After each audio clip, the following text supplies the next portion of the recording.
प्राणी व स्वच्छ पर्यावरण यांच्या अमूल्य साथीने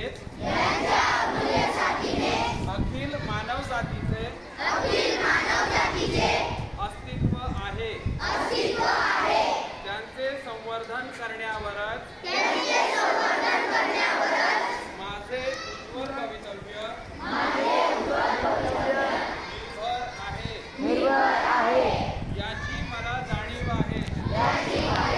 यास्तव मी स्वतः किमान एका रोपट्याची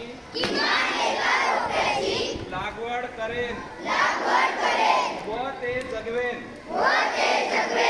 अवैध वृक्षतोडीस सतत विरोध करेन।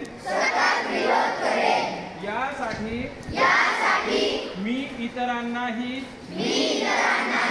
उद्युक्त करेन असे मी अभिवचन घेत आहे।